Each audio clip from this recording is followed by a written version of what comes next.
Bom, boa tarde a todos. Primeiramente, em nome dos moderadores, eu gostaria de agradecer pelo convite, participar da mesa e parabenizar a comissão organizadora pelo evento. Então, nós vamos iniciar agora a mesa da parte da tarde e eu gostaria de convidar a Michele Oliveira Silva. Michele é bióloga, ela tem doutorado em Biologia Celular e Molecular pelo Instituto Oswaldo Cruz, é pesquisadora do Instituto de Pesquisa e Patologias Tropicais e do Centro de Pesquisa de Medicina Tropical em Porto Velho, Rondônia. Obrigada, Michele. Obrigada, Lilian, pela introdução. Obrigada, Rafael.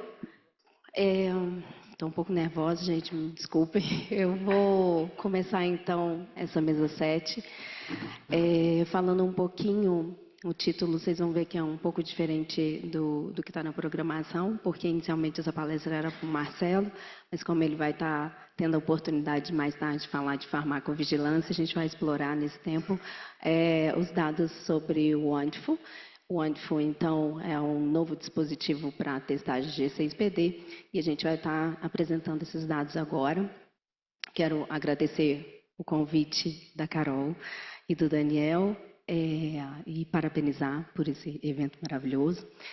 E, para iniciar, vou pedir para a Milena, da GHS, eles prepararam um material que compõe algumas ações de divulgação desses resultados impressos, e ela estaria aqui, mas eu acho que ela não veio ainda. Mas ela vai entregar um papelzinho para vocês passarem, que são os dados que eu vou mostrar impressos, tá? Délia, se encontrar com ela, você ajuda. Então,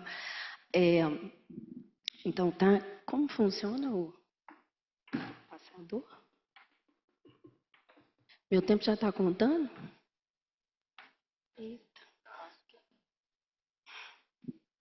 Então, tá. Bom, então, para falar um pouquinho sobre malária vivax, a gente deve explorar um pouco, uma breve introdução a respeito do desafio que é o tratamento da malária vivax por causa dos hipnozoítos, né, que podem se manter semanas e meses nos hepatócitos, e por causa disso a necessidade de uso de drogas como a primaquina e a tafenoquina para cura radical. Uma vez, então, a gente tem o desafio do uso dessas medicações que podem causar hemólise, e a gente tem a necessidade, então, de diagnosticar o G6PD, que faz, então, a proteção, né, da célula da oxidação, do processo de redox, e a necessidade, então, de termos testes cada vez mais sensíveis e acurados para diagnosticar aqueles pacientes com níveis baixos de G6PD. Esses pacientes com níveis baixos totalizam mais de 400 milhões de pessoas no mundo. No Brasil, a gente tem uma prevalência de 5% a 8% de deficientes ou baixa atividade, então faz-se necessário a testagem antes do tratamento com essas drogas. Bom, falando um pouquinho sobre os desafios desse diagnóstico, esse é um gene bastante polimórfico, a gente tem mais de 100 SNPs relacionados a esse gene, e ele também fica no cromossomo X. Então, em mulheres, a gente tem a inativação do cromossomo X e o desafio maior, então, em relação à heterozigosidade. No caso de homens, né, com somente... Isso aqui tem uma luzinha? Tem não? Tem. No caso de homens, então, cromossomo X, a gente só tem a possibilidade, então, dos homens se apresentarem como deficientes ou normais, e o gráfico da distribuição da atividade de G6PD é bimodal. Então, ele vai ser uma atividade normal, ele vai ter uma atividade baixa. No caso das mulheres, como a gente tem a questão dos dois cromossomos X, a gente tem a possibilidade das heterozigotas, então, se mostrarem como um mosaico, né? Então, a gente tem células onde a gente vai ter o alelo normal e células onde a gente vai ter a expressão do alelo de baixa atividade, se mostrando num gráfico de distribuição como um gráfico normal, onde essa atividade está mais distribuída, né? Bom, e por causa dessa implementação da tafenoquina e a necessidade de fazer esse diagnóstico, juntamente da implementação da tafenoquina, um marco regulatório importante ocorreu em 2023 pela aprovação pela Conitec da implementação do G6PD pelo SD Biosensor, que acho que a maioria de vocês conhece, juntamente da tafenoquina.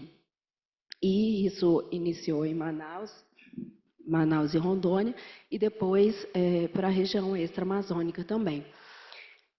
A necessidade, então, de termos outras tecnologias passa pelo aumento da segurança de testes cada vez mais acurados, ao aumento cada vez mais precisos, a redução da dependência de um só fornecedor, o aumento, então, da flexibilidade entre diferentes cenários, né, do Ministério poder adquirir esses testes de diferentes fornecedores, tudo isso justifica, então, a gente ter iniciado o estudo que a gente chama de UANTFO, esse ensaio clínico, que é a respeito desse aparelhinho. Ele, na verdade, é desse tamanho, ele é bem point of care, e ele detecta a atividade enzimática G6PD tanto em sangue capilar quanto em sangue venoso. E o princípio, isso tudo vem dentro do mesmo kit, não há necessidade de complementar com a compra de strips, nenhum material, vem tudo dentro do mesmo teste. E o que vem dentro desse teste? Vem a cubeta, o tampão. Então, a primeira coisa que a gente faz é abrir essa cubeta, colocar o tampão vem dentro de uma... Qual é o nome daquilo mesmo? Um sachêzinho, né, que a gente aperta e esse tampão fica aqui dentro. Então, a gente faz a punção capilar, coleta o material sanguíneo até um nível já pré-estabelecido, mistura nesse tampão. Aqui dentro, logicamente, tem o material liofilizado, né, que vai ocorrer, então, essa reação e a gente coloca diretamente essa cubeta dentro do dispositivo. Esse dispositivo, então, depois de 5 minutos, nos fornece a atividade G6PD, aqui a data, a hora, e a atividade G6PD por unidade de grama de hemoglobina. Esses são os valores ajustados que nós observamos na parte brasileira do estudo. A gente vai ver que também ele está ocorrendo na Tailândia, mas no Brasil, os valores de corte, tanto para Rondônia quanto para Manaus juntos, foram esses que a gente está vendo aqui. Então, os deficientes, né, baixa atividade, tanto homens quanto mulheres, passa por menor que 3 unidades gramas de hemoglobina. E no caso de mulheres, a gente tem a situação dos intermediários, onde se falou seria 3,1 até 5,5. No caso dos homens, acima de 3,1, a gente já tem a normalidade, e aqui no caso das mulheres, acima de 5,6.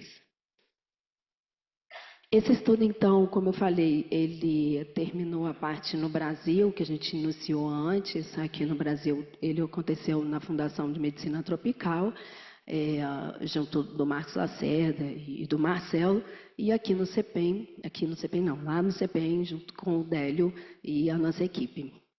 Bom, é um estudo, então, transversal, prospectivo, e que também está acontecendo agora na Tailândia. Ele tem como principal desenho, né, a análise capilar venosa, e foi conduzido de 2024 até outubro de 2025, e o que eu estou apresentando aqui agora são os dados do Brasil. O principal objetivo, então, é mensurar a atividade de G6PD e analisar o desempenho desse teste.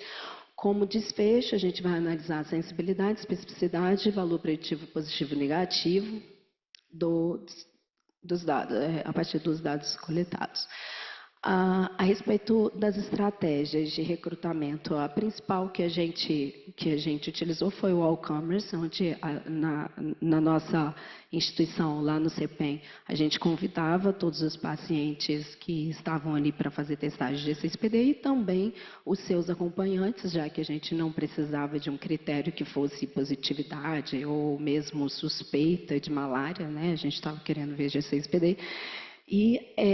Mas a gente também utilizou a abordagem de enriquecimento, porque a gente precisava dessa população deficiente, precisava da população intermediária, então a gente foi com alguns dados que nós já tínhamos dessas pessoas e recrutamos através da abordagem de enriquecimento.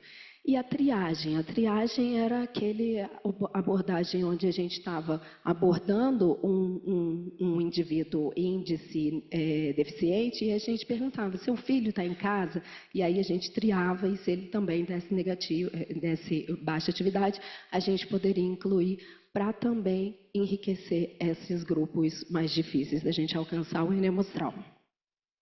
Mas, de forma geral, então, nossos critérios de inclusão foi maior de 2 anos e capaz de responder e aceitar o termo de consentimento, né? E opinar por aceitar ou não o termo de consentimento. Como critérios de exclusão, doença severa, ter recebido transfusão de sangue nos últimos 3 meses ou ter participado do estudo anteriormente. Aqui a gente tem o workflow do estudo, então o que acontecia na clínica e no laboratório.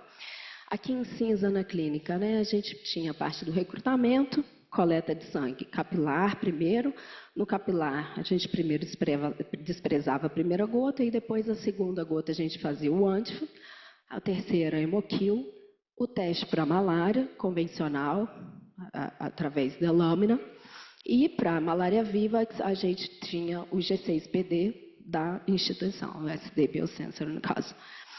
E no caso do laboratório, esse sangue venoso era encaminhado, nós fazíamos então a análise de espectrofotometria, o G6PD, a gente fazia CBC para a análise da hemoglobina, refazíamos o antífo, então a gente tem o resultado do antífo do point of care e temos o resultado do antífo do laboratório, vocês vão ver o desempenho separado também. E o hemoquil aqui também como um controle também de hemoglobina. O restante desse sangue era estocado a menos 80 para o nosso biorepositório para necessidade de eventuais retestes. Esse slide gigante é só para mostrar o que a gente tinha como parâmetro de referência. Então, o nosso espectrofotômetro, a leitura em 340 nanômetros, o CBC, né, para aferir a hemoglobina, como eu falei, e no caso dos valores de referência de G6PD, eles foram normalizados, isso que é importante nesse slide, a partir de 36 homens com atividade normal, os primeiros 36 homens, para a gente ter os valores de corte, então, do que a gente ia definir como deficiente e intermediário, 30% e 70% de atividade. Então, esses eram os dados de acordo com a OMS, os critérios de aceite dos resultados obtidos ao final do estudo. A gente vai ver depois se alcançou ou não. Mas, conforme a OMS, então, a gente deveria ter um desempenho maior, uma sensibilidade maior de 98% de especificidade também para os deficientes, e valores um pouco mais flexíveis aqui, 85 e 90, para os intermediários, dada essa complexidade intrínseca dos intermediários. Então, a nossa população foi de 1.381 participantes, esses são os Ns de Porto Velho e Manaus. A média de idade de 40 anos, o número de homens foi 50%, e aqui as abordagens, como eu falei, 84% all comers, o enriquecimento para 10% e a triagem com 6%. Então, a maior parte foi essa mais passiva mesmo. Os dados clínicos gerais aqui, alguns, então, quase 10% dos nossos participantes tiveram malária, maioria Vivax, maioria negativa, né? E dentre os positivos, maioria Vivax. G6PD, então, constituiu a nossa população 8,3 de deficiente, quase 5 aqui de intermediário e 87 normais. E quanto à anemia, a gente teve alguns moderados e a maioria sem maiores valores críticos. Aqui começam já os nossos resultados, então. Esse é um histograma da atividade G6PD obtida pelo espectrofotômetro. Tanto para Manaus quanto Porto Velho juntos, a gente vê exatamente aquilo que a gente esperava, né? Para homens, aqui está separado então em homens, aqui verde, e mulheres em azul. Aqui a gente vê esse gráfico bimodal, igual eu tinha falado, e aqui a gente vê esse gráfico mais normal aqui, né? Onde as mulheres têm nessas linhas tracejadas aqui os valores intermediários. Quando a gente olha esse mesmo gráfico por tipo de amostra, né? Então a gente tem o capilar, depois eu vou mostrar o venoso, a gente observa essa mesma distribuição, tanto para capilar aqui, quanto para venoso. Em relação às nossas condições de operação, por que isso é importante? O teste Wonderful funciona de 18 a 40 graus e em umidade de 20 a 70%. A gente sabe ali que na região amazônica a gente está em uma região crítica para ambas, tanto temperatura quanto umidade, e a gente percebe aqui que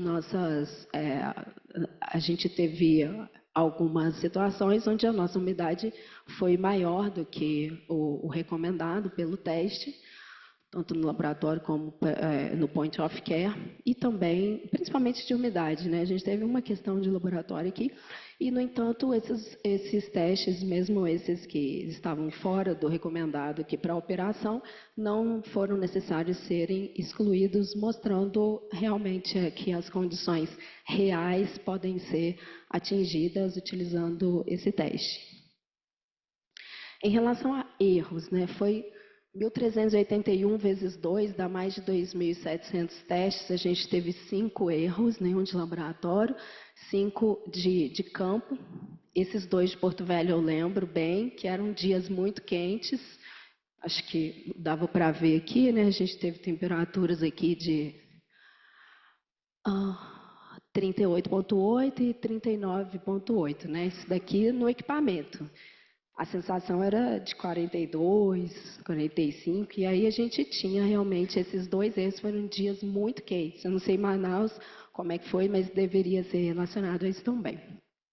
Os demais erros, na verdade, eram dados que são previsíveis, assim, de quantidade de hemoglobina muito baixa ou atividade de G6PD muito alta, que aí passa o limite do equipamento.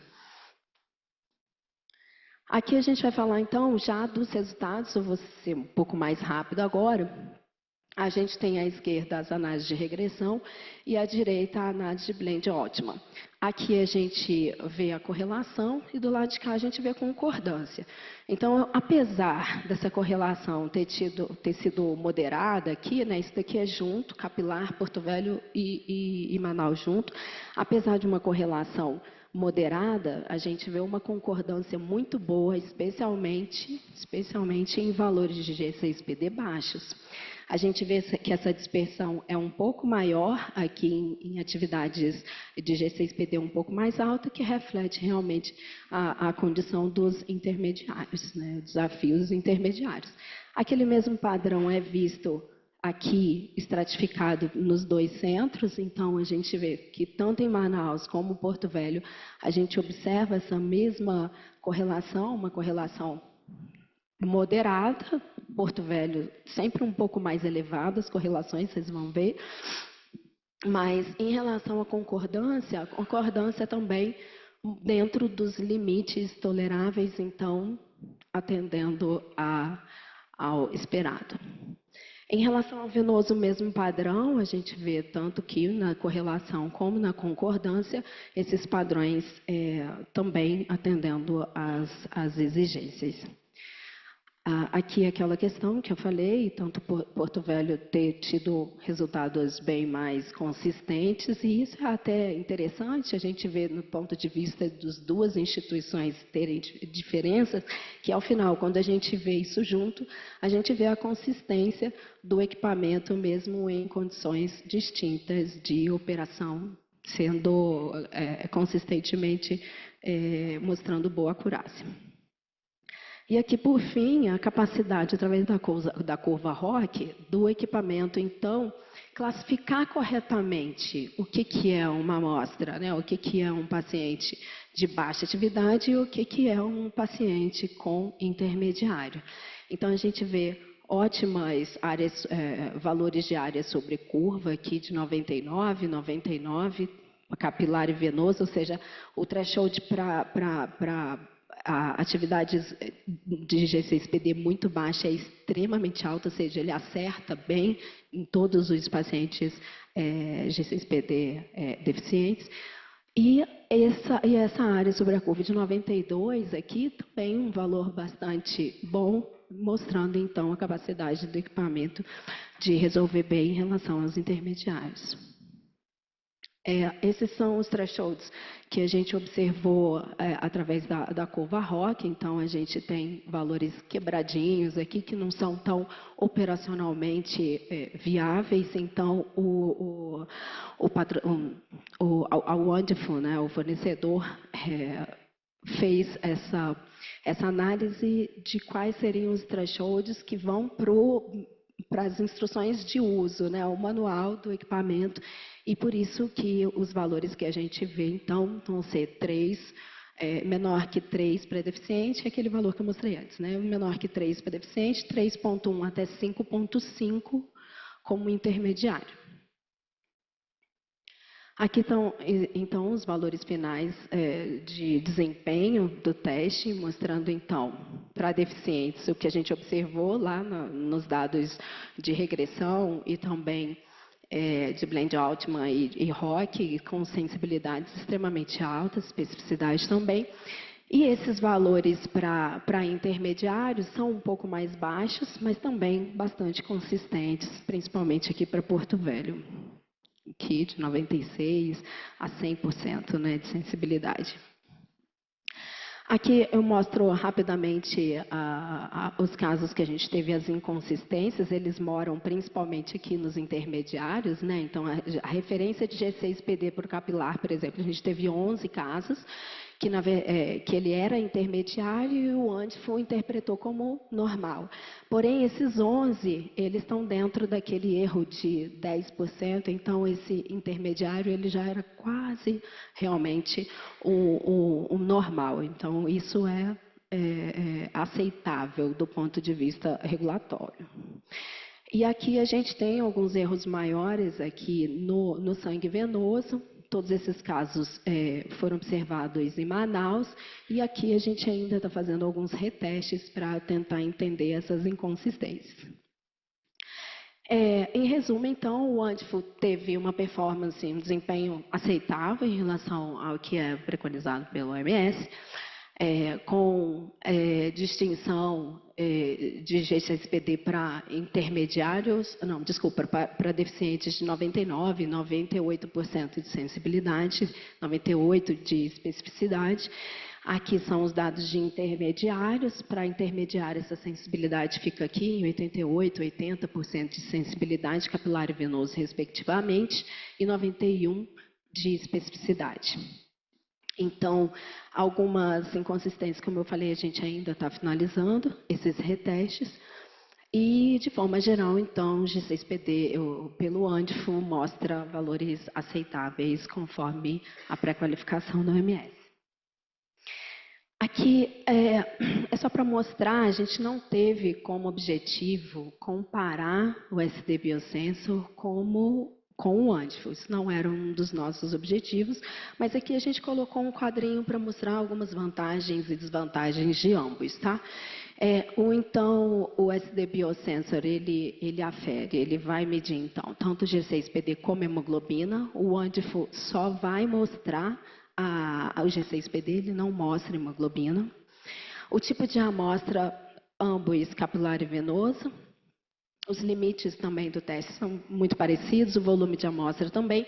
O tempo de resultado do SD Biosensor é um pouco menor, 2 minutos. Aqui a gente tem 5 minutos para rodar. As temperaturas de operação, estocagem também é muito igual. Aqui a gente tem duas vantagens em relação ao Wonderful, que é a meia-vida do equipamento, e os dados serem essa conectividade, né? Então, você exporta com bastante facilidade num pendrive todos os dados do dispositivo. Bom, e todos esses resultados vêm esses ensaios clínicos que nós estamos nos últimos anos fazendo. O G6PD, o SD Biosensor, também foi feito em Manaus, Porto Velho, então é um prazer fazer parte dessa equipe. Quero agradecer o Délio pela oportunidade de estar junto contigo nessas empreitadas como co-investigadora. Quero agradecer novamente o convite da Carol, do Daniel e, logicamente, nossos patrocinadores, né? A gente tem como o financiador a Gates Foundation e o Wonderful, e o nosso sponsor, nosso patrocinador, que é a PES. Nominalmente, quero agradecer a Stephanie, quero agradecer a Champa, quem mais? A Rebeca, da PEP, o pessoal de Manaus, especialmente a Laila, a gente não pode deixar de falar o nome dela, a Rosiane, que foi a nossa coordenadora em Porto Velho, nossa equipe de laboratório, Kate, Alain e muitos outros, nossa equipe de campo, Maiara, representando aqui nossa equipe de campo, e agradecer vocês pela paciência de estarem aqui sentados e me ouvindo. Obrigada.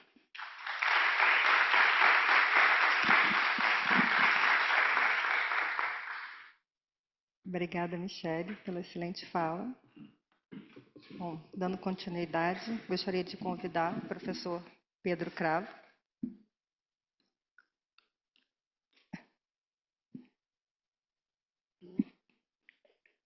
Pedro é bacharel em Engenharia Biotecnológica pela Universidade Lusófona de Humanidades e Tecnologias, doutorado em Genética pela Universidade de Edimburgo e professor do Instituto de Higiene e Medicina Tropical da Universidade Nova Lisboa.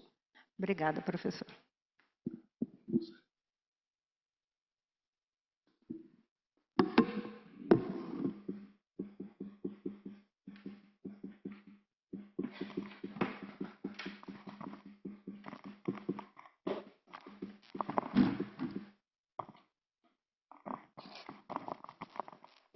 Okay, it's working now.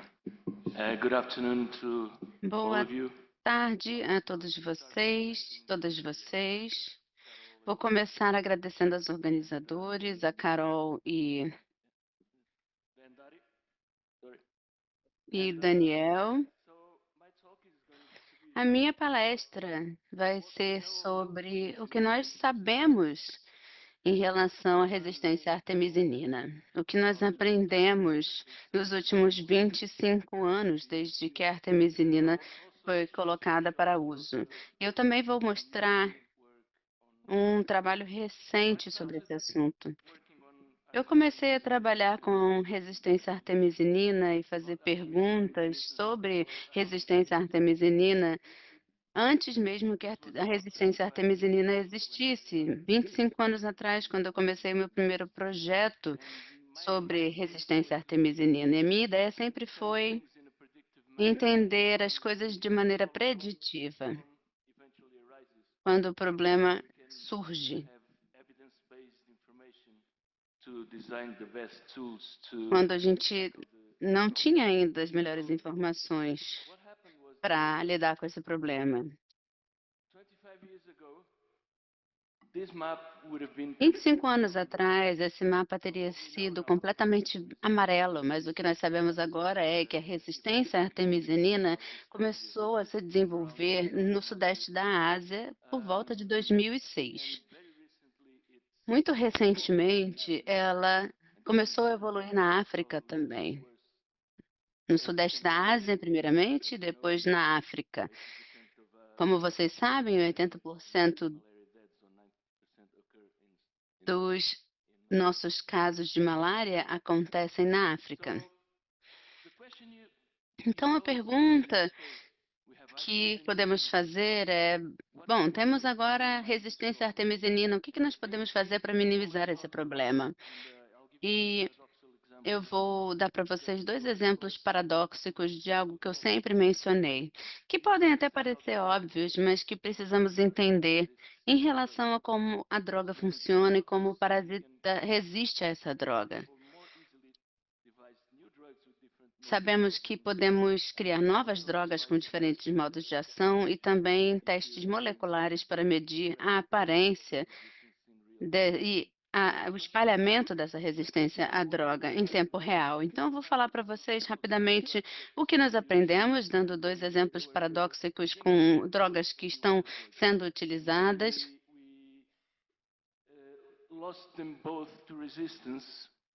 Nós perdemos esses 2 medicamentos para resistência e, olhando para trás, nós podemos entender por que isso aconteceu, porque nós não entendíamos completamente os mecanismos da resistência. Essa é uma imagem terrível que eu gerei usando a inteligência artificial, ainda estou aprendendo a gerar imagens na IA, mas isso é o paradoxo da pirametamina. Pirimetamina tem um modo de ação muito simples. O parasita precisa sintetizar seus próprios ácidos nucleicos usando essa via. E uma vez que essa via é utilizada, nós temos reductase do hidrofolato. O parasita, então, não consegue mais sintetizar os ácidos nucleicos. Mas uma única mutação no sítio de ação, faz com que a chave não entre mais no cadeado e que o medicamento não funcione mais. Isso torna o parasita 100 vezes mais resistente ao medicamento.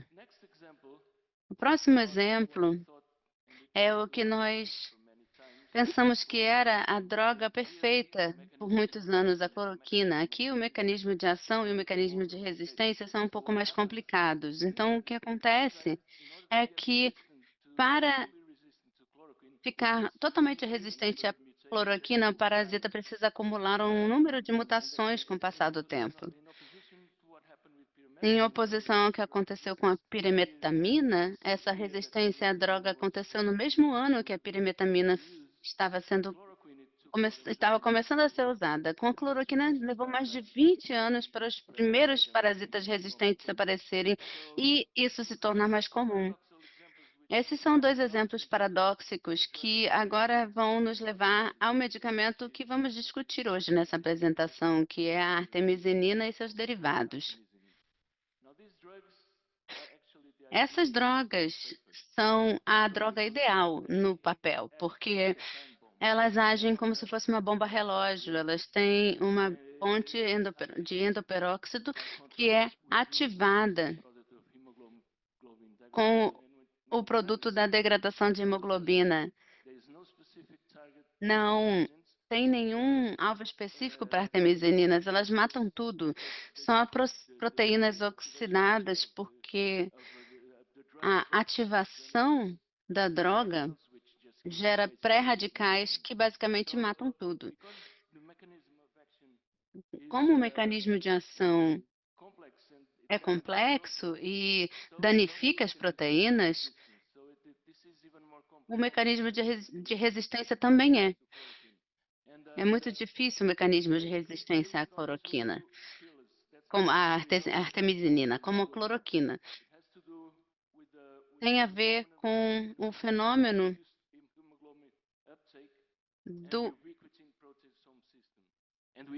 Tem a ver com esse fenômeno que nós chamamos de redução da captação de hemoglobina e o sistema proteassomo ubiquitina. Nós não sabíamos como isso funcionava em relação ao seu mecanismo, mas em 2013 nós publicamos o primeiro artigo sugerindo que captação de hemoglobina estava envolvida na resistência à artemisinina. E mais cedo ainda, nós identificamos em 2007 o primeiro gene que supostamente era responsável pela resistência à artemisinina, que é uma enzima que remove as ubiquitinas da proteína, criando esse sistema ubiquitina proteasoma. Essas proteínas são marcadas para destruição e são marcadas com um pequeno peptídeo chamado ubiquitina. E as proteínas ubiquitinadas, elas são direcionadas à proteasoma, que é uma estrutura com formato de pera, por meio da qual a proteína entra e é degradada e destruída. Isso é o que nós sabemos. Tem uma proteína-chave no meio de tudo isso, que é o gene CALT, que é chamada de proteína CALT13, que vocês sabem que está envolvida na resistência à artemisinina. Essa palestra não vai falar muito sobre marcadores moleculares, que nós sabemos que são bons preditores de resistência à artemisinina. Nosso foco é mais na parte do mecanismo da resistência à artemisinina. Então, eu fiz outra imagem horrível com o IA. Eu fiz o melhor que eu consegui, mas eu estava tentando só ilustrar como funciona esse processo.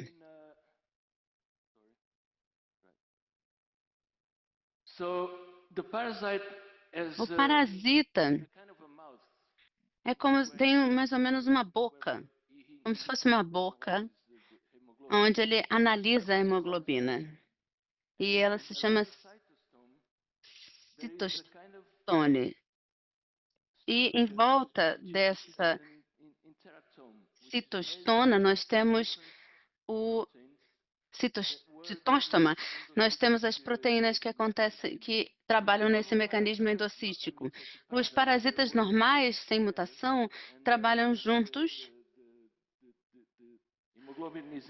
e a hemoglobina é internalizada em vesículas. E como ela está internalizada, nós temos, quando o paciente é tratado com artemisinina, ele tem acesso à hemoglobina e quando a hemoglobina é digerida,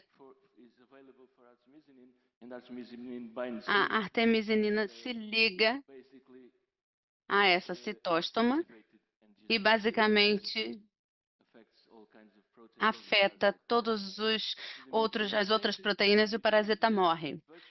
Na versão mutacionada desse gene, especialmente com o CALT13, que é o mestre regulador, essa resistência acontece porque as principais mutações na CAT13 não conseguem alterar a função da proteína e diminuem a sua atividade. Então, o parasita aprende a esperar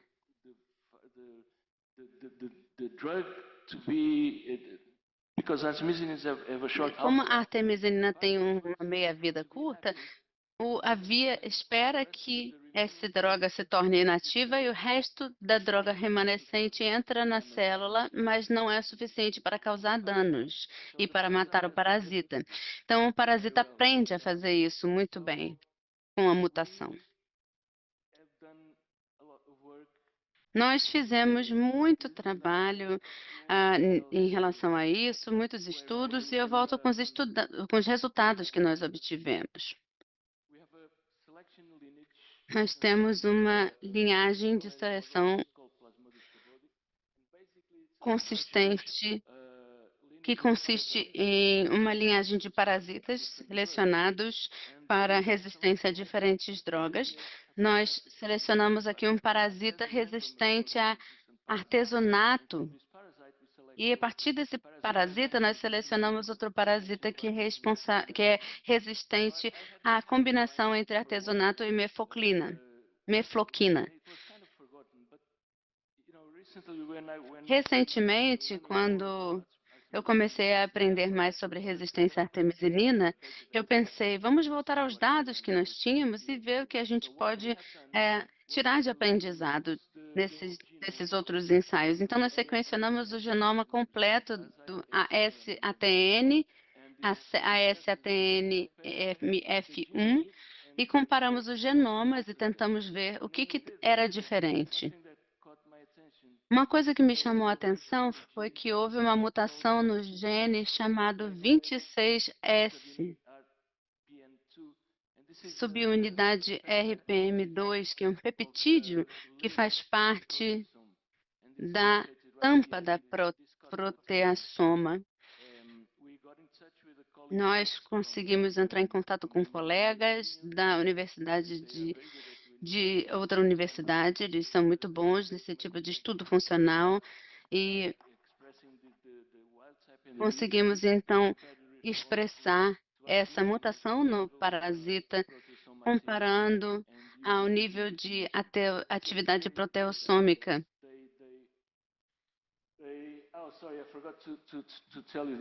Eu esqueci de falar isso para vocês antes, mas antes de fazermos isso, nós fizemos também, ainda nesse primeiro trabalho,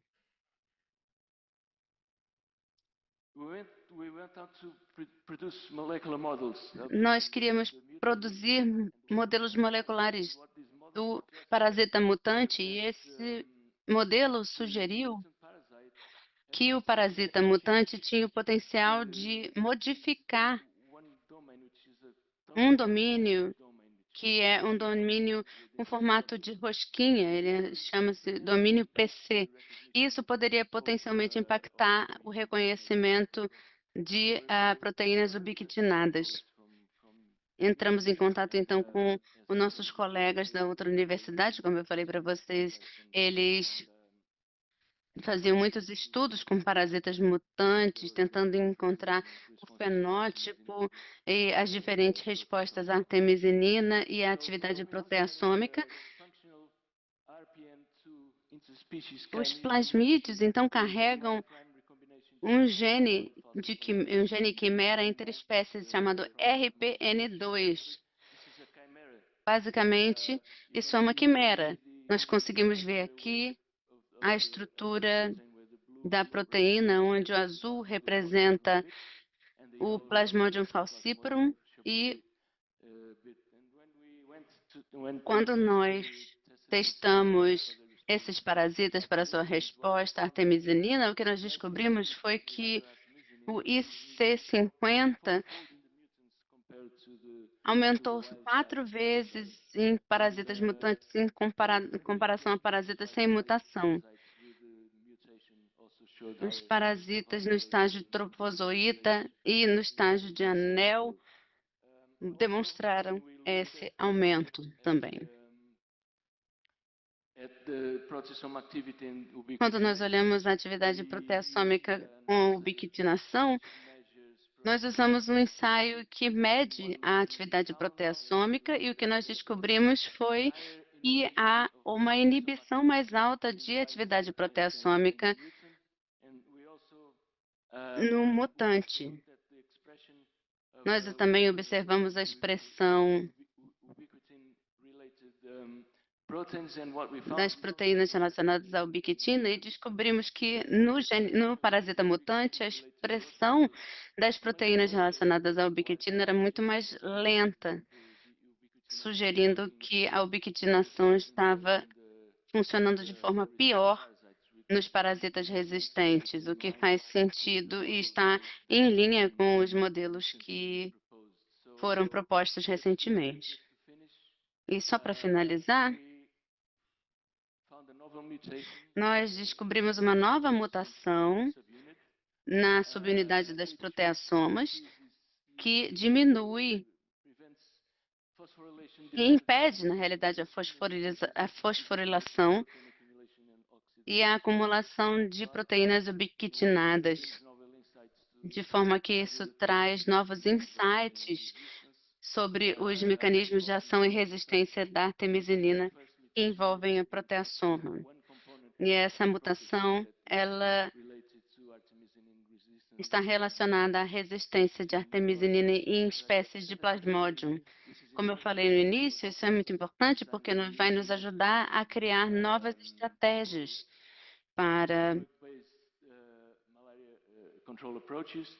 abordagens de controle de malária baseada em medicamentos e também para monitorar a evolução da resistência à artemisinina nas populações parasíticas naturais em tempo real, usando abordagens moleculares.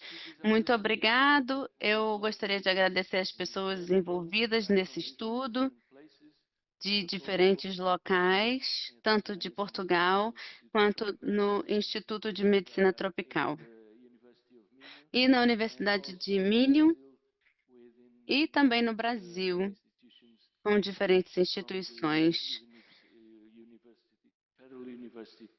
da Universidade Federal de Goiás. Muito obrigada pela atenção de vocês.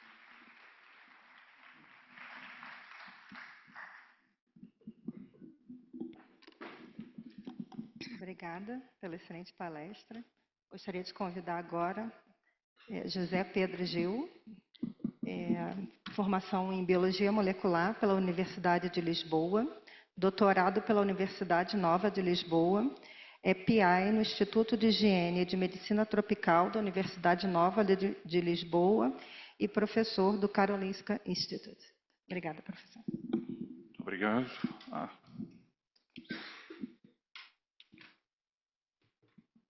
Okay, it's going to be in English. Ok, vou fazer minha palestra em inglês.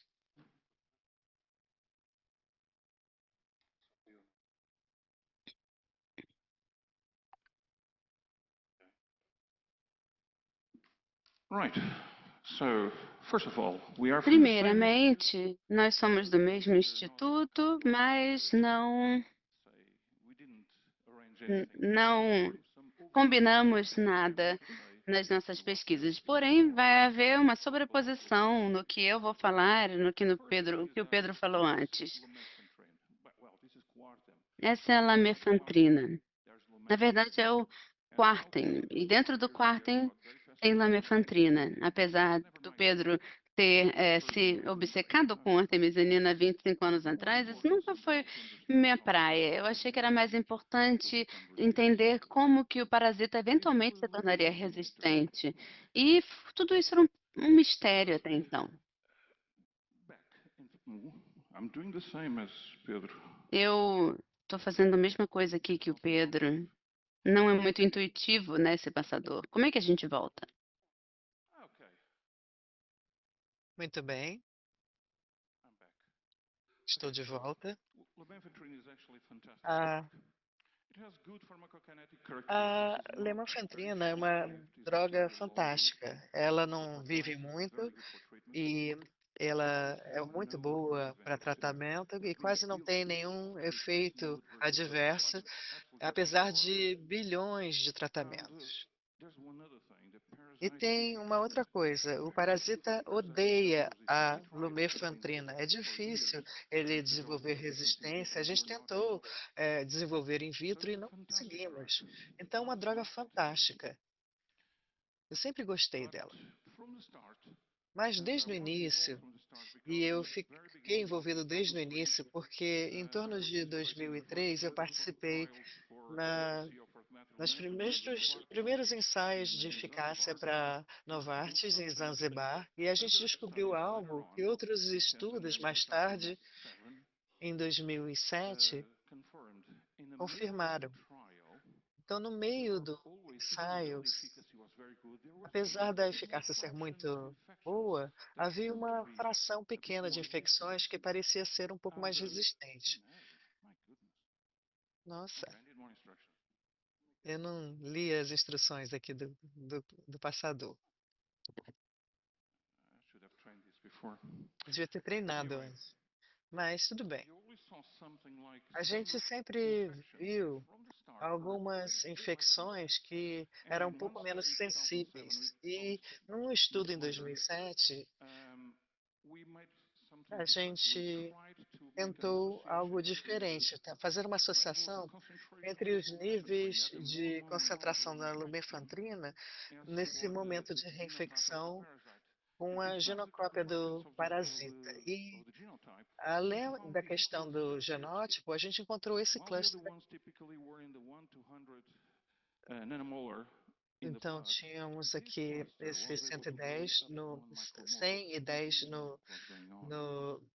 na amostra, e esse aqui era de 1 macromolar. A gente não sabia o que estava acontecendo. O parasita era capaz de fazer algo com a lumefantrina.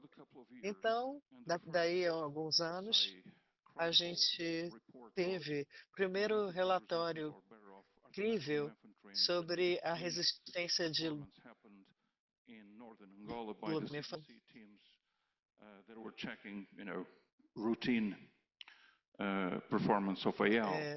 Que foi descoberto aqui nessa checagem de rotina aqui no norte de Angola, e a arteméter lumefantrina tinha uma eficácia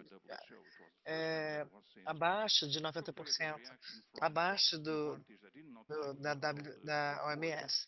E a Novartis fez esse relatório, e isso foi confirmado mais tarde em estudos progressivos em diferentes partes do país.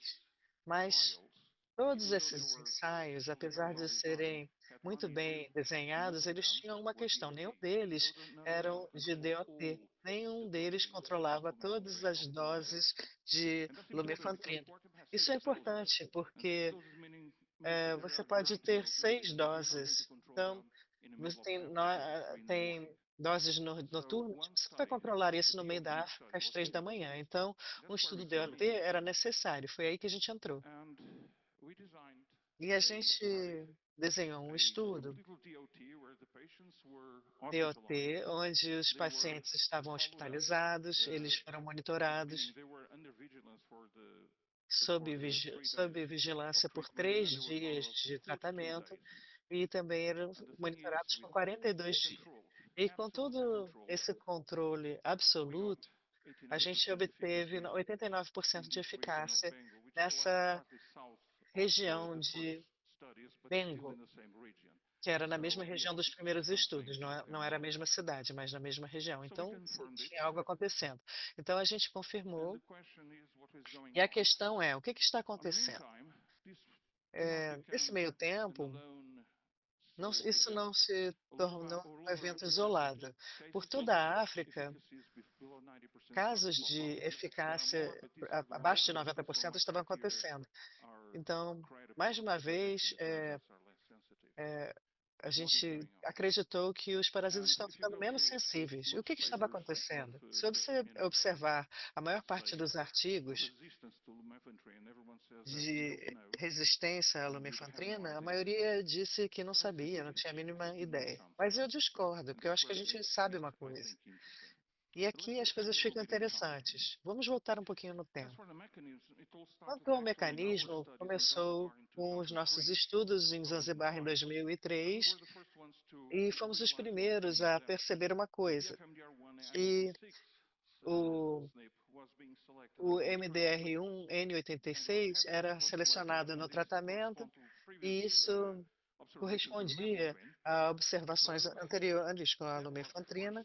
Então, isso foi o primeiro marcador, mas não era um marcador de resistência, porque o parasita e o tratamento não falhavam por causa disso. Mas havia algo aqui. Você tinha um modelo que a inteligência artificial não é para mim, então foi eu que fiz isso daqui. Eu peço desculpas pelo estilo aqui meio tosco, mas a ideia era que simplesmente o PFMDR1 era um homólogo da proteína que estava localizado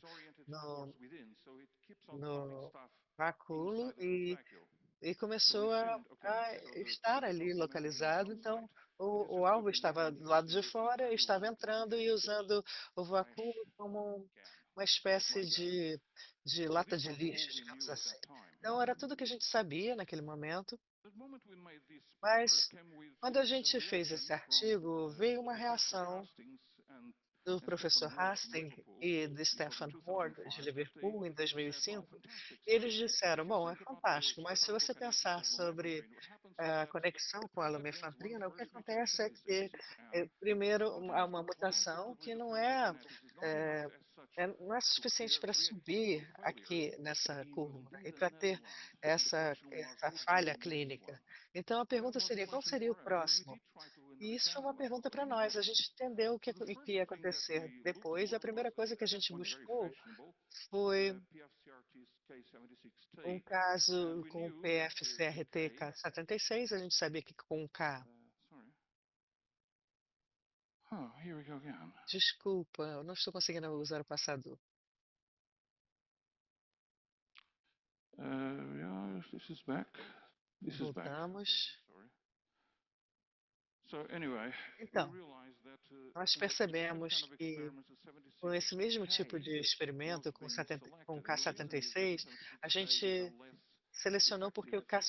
K76 So it was é um just transportador putting menos the efetivo da lumefantrine droga. inside the Então, vacuole. It mantinha was giving a a good path lumefantrina to dentro do vacúolo, PFMDR1 e isso nos and ajudou mistakes. com o And this is not PFMDR1, enough. Probably mas somebody não will foi check that. suficiente. We Então, keep on havia um looking for it, segundo and then we went fator. A gente more to tentou the plasma buscar, a that was gente the entrou na plasma PFCRP1. para olhar, So we para ver discovered que it, we co-discovered it in the a lab at that gente point. And descobriu no we laboratório que realized o that again there was another MRP1 mutation that would make a difference estava se comportando da in mesma what maneira, specific e havia properties uma when outra we compared mutação with the RNA-seq estava a in ver, clinical trials. So we have tem a ver again com os braços do Isaac, do a seu small ensaio clínico, contribution again e for the mode vimos uma of pequena contribuição lumefantrine use, but neither of those com o markers modo were de como sufficiently a powerful to lumefantrina actually funciona, mas nenhum desses predict clinical marcadores failure. era So what was poderoso going para wrong from here? predizer a falha clínica. Então a One gente final tentou entender o step que estava was to acontecendo. A analyze gente many então years later tentou in a analisar Lango muitos trial, the anos trial I spoke with you about depois in com uma Angola, Lango, because we had que actually saiu uma Lango na this Angola, porque a gente decrease teve in efficacy. We essa noticed diminuição de with eficácia, e a gente percebeu K76I, que all these o previously N86, o the K76, eram population was todos already pretty well fixos. trained for lumefantrine A after many years, população and já we fixed estava treinada all com a these markers. lumefantrina But depois de tantos we anos, added another thing. e então This was adicionamos when outra P. coisa. Jean-Robert Souza, which is here in the Congress, Essa visited aqui for a long time, é uma Zabalaya pessoa Karolinska then. estava We trabalhando conosco já há tested muito if tempo e está the até aqui no duplications of Congresso. A gente PFMDR1 would testou be que a associated duplicação with do lumefantrine concentration in PFMDR1 hemoglobin estava associada com a kind of a concentração similar de drug, and lumefantrina, that's what we found. pensando There was que era a uma very scarce droga selection similar. of Então, houve uma duplications of forte PFMDR1, seleção com and a these ones duplicação do were actually PFMDR1, e associated with esses, na clinical verdade, failure. estavam Not associados com with the as falhas 1.5 clínicas, não size com score that we usually use, but with aquele score de 1.4. 1.5 Because que a gente remember, in usa, Africa, mas com 1.4, the porque na phenotypes are África extremely mixed up. os Duplications can fatores be, são mistos e as many other duplicações things. And we podem ser realized that that misturadas score com outras 1.4 coisas. corresponds to Então, esse 25% of 1.4 infection having é duplicated 25% da morpholins in infecção e 0.4 era uma boa recrudescence. duplicação para recrudescência.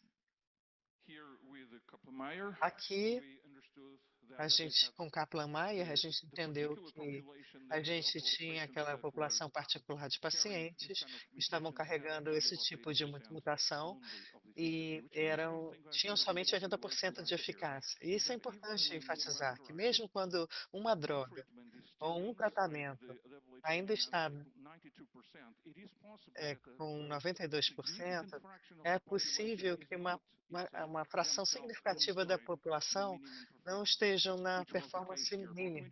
E foi o 24%, caso 20% aqui. of the patients were carrying these 25% dos mutations, but pacientes 25% estavam carregando essa mutação.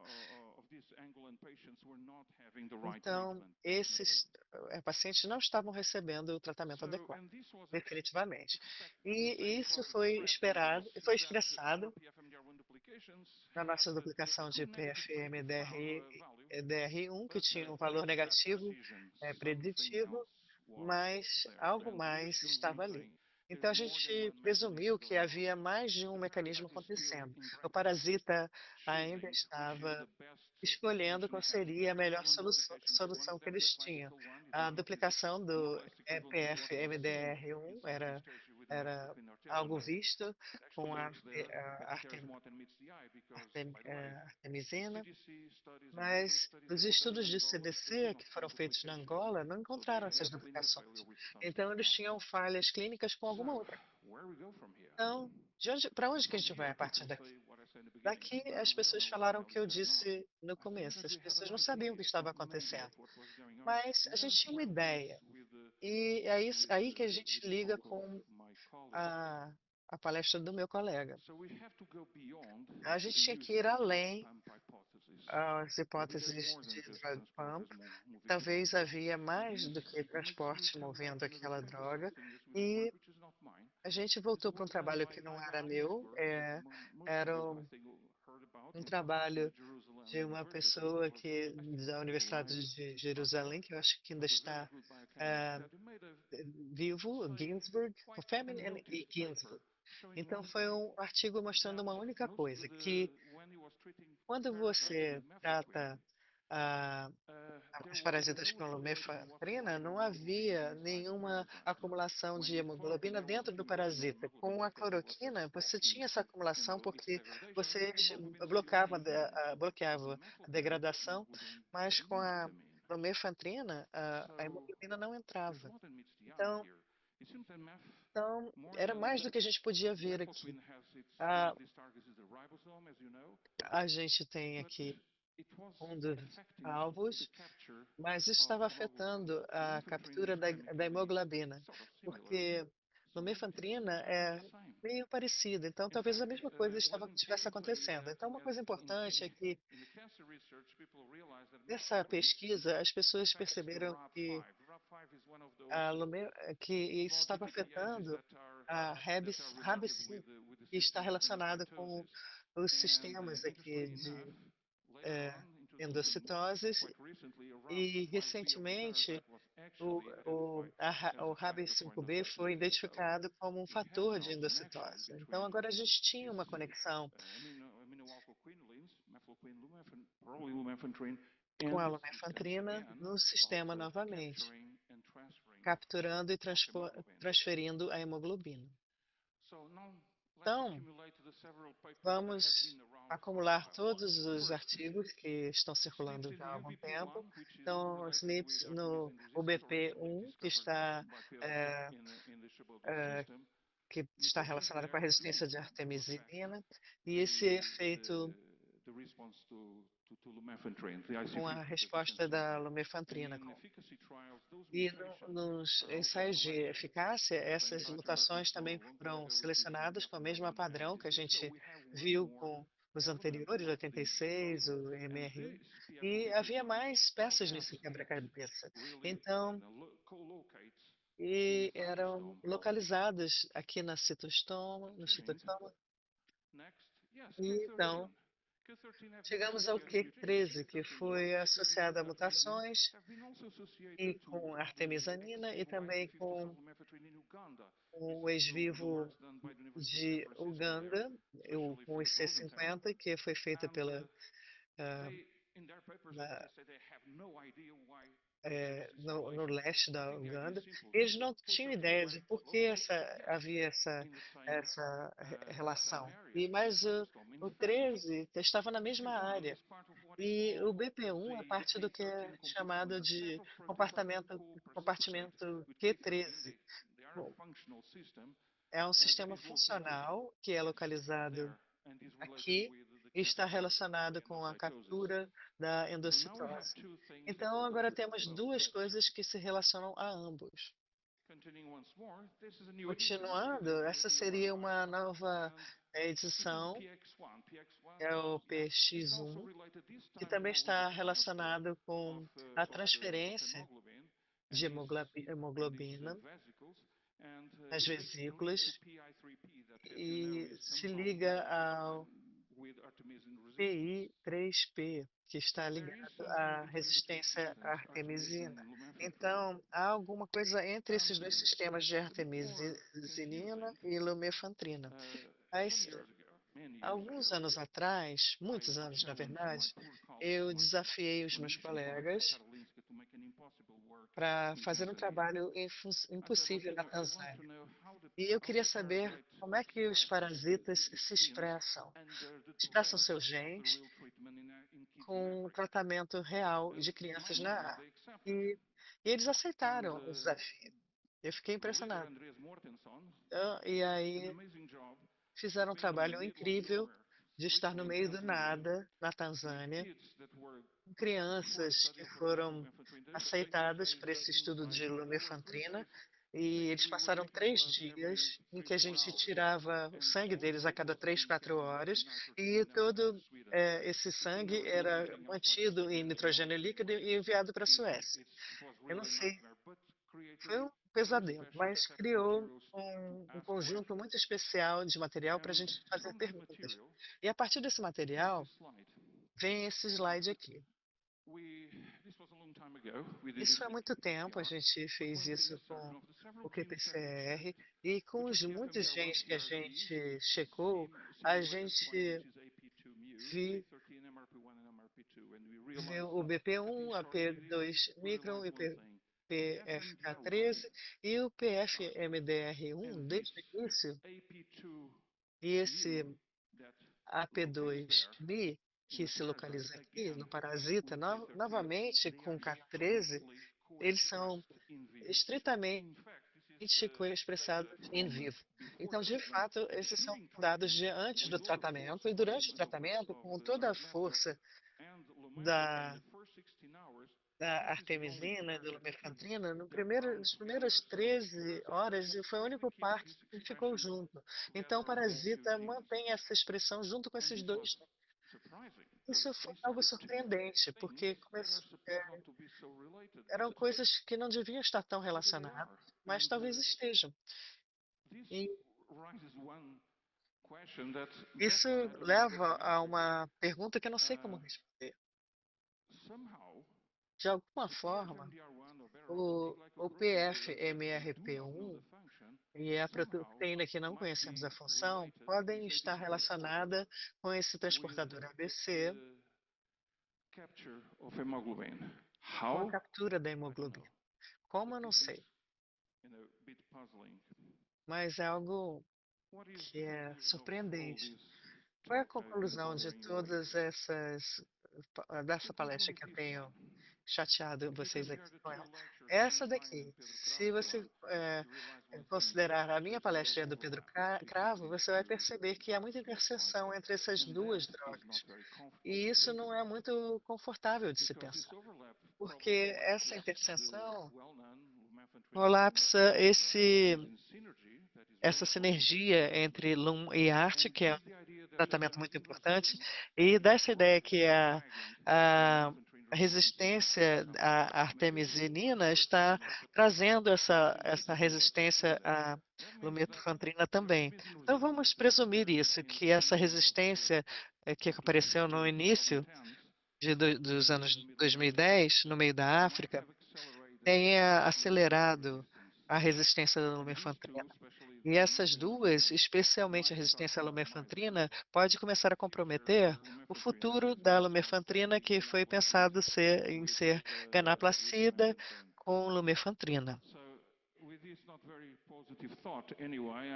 Com essa conclusão não tão otimista, eu acho que agora nós podemos começar a ter um pano de fundo para pensar na lumefantrina, o que até agora não estava disponível. Obrigada.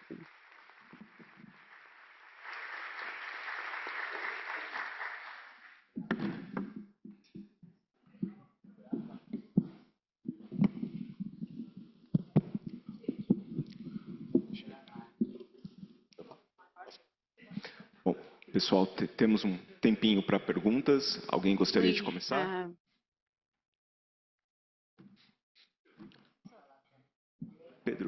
Pedro, please. The floor is yours. To both Pedros now.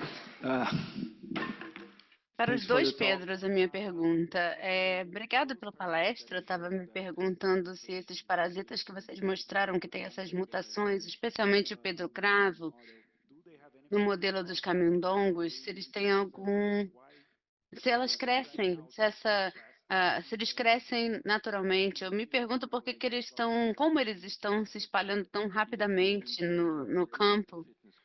Sim, eles têm, sim, um espalhamento muito rápido. Se é reduzida essa hemoglobina, essa captação da hemoglobina, que nós mostramos tanto no nosso modelo quanto no Plasmodium falciparum,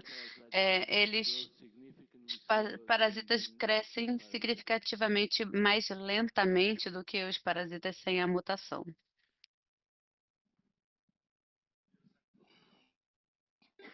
Transmission potential between resistant and sensitive parasites. Sobre o potencial de transmissão, No, not that I know. Thank you. não que eu saiba. Boa tarde. Michele, para você a pergunta. Antes do programa, a gente, vendo a sua apresentação, parabéns mais uma vez. Atualmente a gente usa aquele outro bioanalisador, né? E em relação a valores, quanto custa? E tem um dado que você colocou de 1 a 24 meses, seria a fita ou o aparelho? A gente ficou na dúvida. Ele não tem fita, né? Ah, sim, isso que era uma dúvida também. É a meia-vida do dispositivo mesmo. Entendi. Em relação ao valor, a gente não tem essa estimativa porque antes da pré-qualificação eles decidiram não fazer esse estudo econômico. Então, a gente, infelizmente, não pode responder isso agora.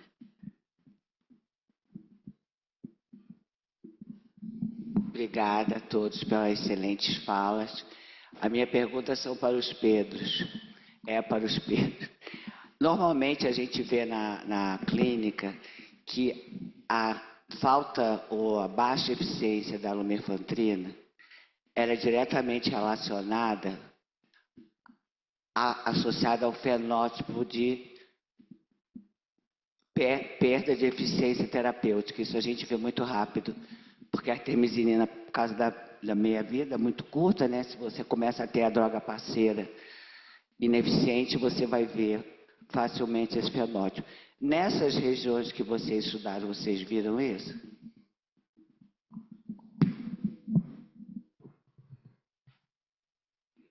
Obrigado. Eu vou assumir que a pergunta é relativamente ao ensaio clínico que nós fizemos e a resposta é não. Não vimos. No ensaio clínico, o K13 era todo wild type. Portanto, isso foi o que nos deu também confiança para pensar que todo o problema que tínhamos estava concentrado na lumefantrina. Não vimos um aumento de clearance, não sei como traduzir. Sim.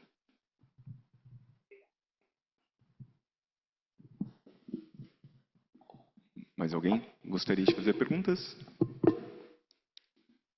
Então, eu vou fazer uma pergunta aqui para você, Michele, que eu fiquei curioso.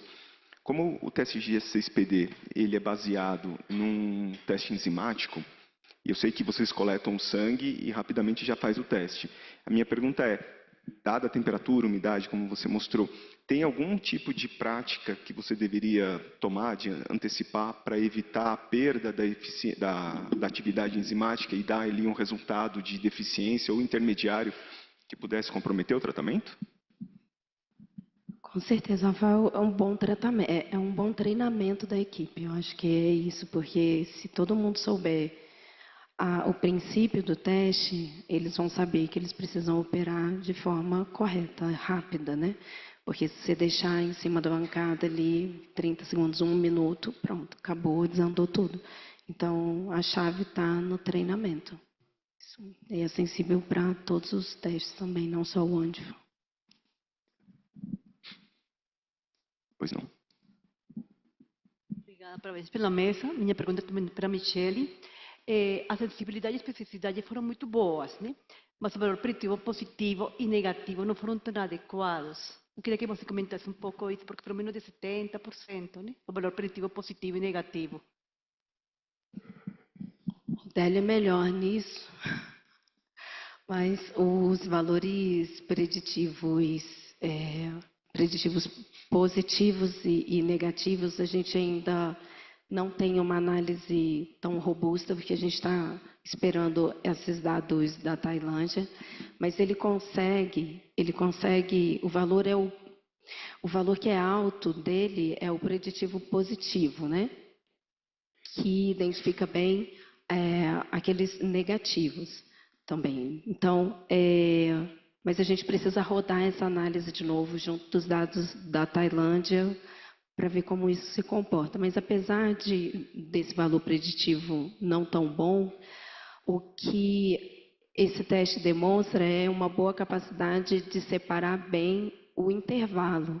Então, ele detecta muito bem os deficientes, isso é bem robusto, todos os dados, mas para o intervalo, pelo desafio realmente da variabilidade, isso é um pouco pior, mas a curva ROC mostra que ele separa bem o intervalo, apesar disso. Absolutamente, esses dados não são tão concordantes. Mas para o intervalo, que é o mais importante para nós, saber se ele vai tratar ou não vai tratar, isso está sendo positivo. Alguém mais gostaria de fazer perguntas? Sim. Eu vou ter mais uma. Eu queria fazer uma para o Pedro Cravo. Pedro, muito interessante o seu trabalho sobre as mutações no proteasoma. E eu fiquei curioso, se eu não estou enganado, aquelas mutações, aquela mutação de glutamato para arginina que você mostrou, foi no proteasoma de plasmode Chabaldi, se eu não estou enganado. Isso.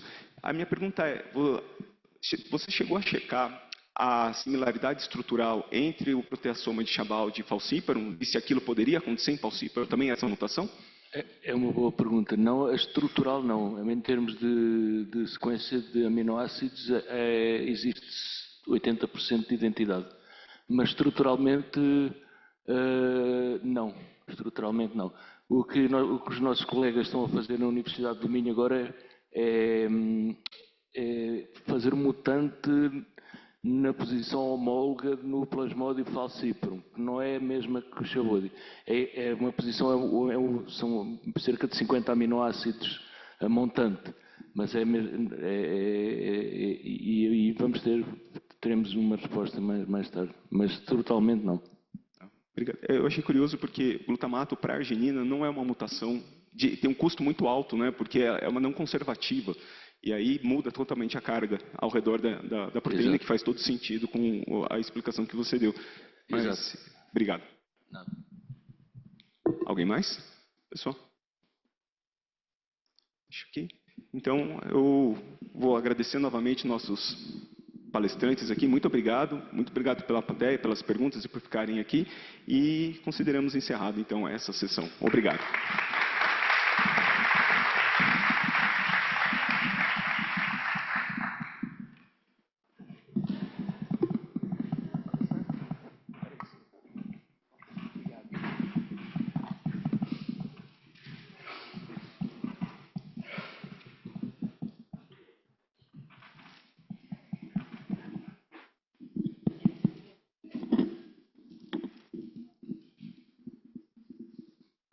O Carol e Daniel não estão aqui, mas eu presumo então que a gente continua a apresentação agora dos resumos selecionados 4. Vou estar moderando essa sessão. Os apresentadores são João Luiz Silva Filho, Vitor Hugo, Anne Cristina e Gisele Tatiane. Eu gostaria então de convidar o primeiro apresentador, João Luiz Silva Filho, da Universidade de Zurique, Atlas Celular Espacialmente Resolvido, da medula óssea e do baço, revela marcada heterogeneidade na reorganização tecidual e infecção fatal por B-Vivax. Bem-vindo. Você tem 6 minutos.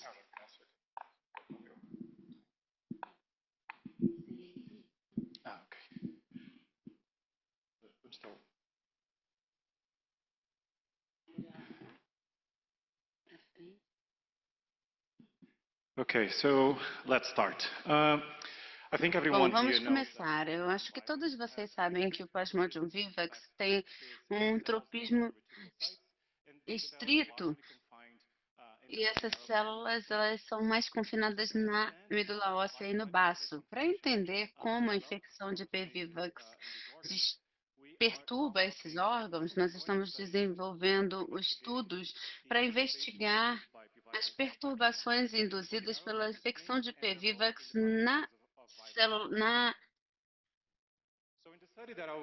no baço e na medula óssea.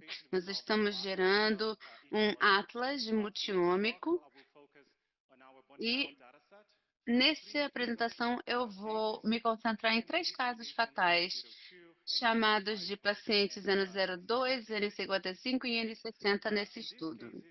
Nesses casos, a malária vivax não foi uma causa direta, mas contribuiu para a morte, agindo sinergisticamente com outras condições clínicas que levaram até um desfecho fatal. Vocês devem achar a caracterização clínica desse paciente em um estudo do Dr. Marcos Lacerda, publicado em 2012. Aqui eu estou empregando modelos fundacionais e algumas ferramentas para integrar os dados morfológicos com proteômica e transcriptômica para poder gerar esse atlas celular resolvido espacialmente multiômico. Com base no nosso dado proteômico espacial, nós identificamos 43 marcadores de proteína complementados por essa transcriptômica espacial de 6.000 ocorrências. Nós identificamos diferentes populações, subpopulações de hemácias a níveis de CD71, com combinação de diferentes anticorpos que têm como alvo diferentes antígenos de parasitas. Como nós temos essa resolução espacial dos dados, conseguimos mapear as células em relação ao tecido com o contexto macroambiental. Nessa análise, também revisamos que os pacientes N55 e N60 tiveram uma biomassa parasítica mais alta do que o paciente N02. Com essa resolução espacial dos dados, nós avaliamos o ambiente imune em volta desse efeito nas células e uma baixa expressão de marcadores mieloides e representação de antígenos nos marcadores de toxicidade na circunvizinhança dessas células. Junto com os dados, isso indicou que esse paciente teve tinha um ambiente inflamatório de longa duração quando comparado aos pacientes N60 e N02. E, finalmente, também conseguimos alavancar os dados de resolução espacial para detectar interações na medula óssea. No paciente N02, essas hemácias estavam interagindo muito com esses diferentes tipos de células, como macrófagos, e isso poderia estar correlacionado com a biomassa reduzida parasítica observada na medula óssea.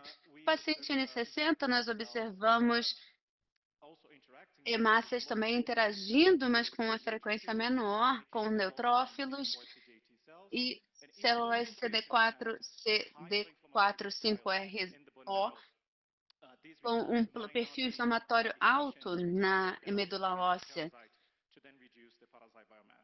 reduzindo, então, a biomassa parasítica. E o paciente N55 mostrou hemácias infectadas com menos interação, com uma variedade menor de células imunes, como homócitos, que poderiam estar colecionados com a maior biomassa parasítica observada nesse caso. Acho que o mais interessante é que a causa da morte desses 2 pacientes, N02 e N60, foi uma síndrome respiratória aguda. Enquanto isso, o paciente N55 teve como causa de morte imunodeficiência crônica.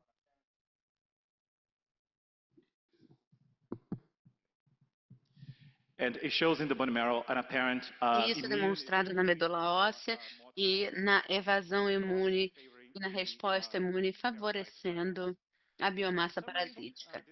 Em resumo, esses resultados indicam para nós que houve uma heterogeneidade nos estados da célula e nas interações no BM que pode refletir mecanismos patogênicos subjacentes, e ainda precisamos avaliar se o parasita em si está orientando essas trajetórias distintas da doença, fatais da doença, e a resposta antiparasítica. Muito obrigada.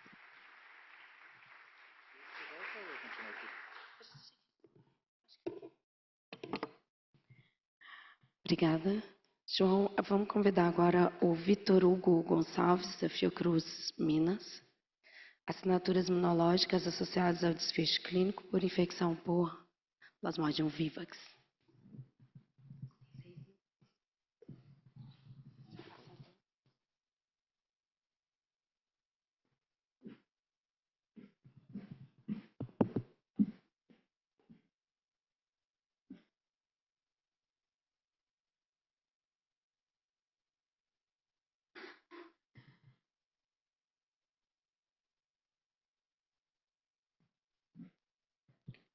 Bom, então, primeiramente, boa tarde a todos. Meu nome é Vitor Hugo, sou aluno de mestrado na Fiocruz Minas, sob a orientação da doutora Lisa Antonelli.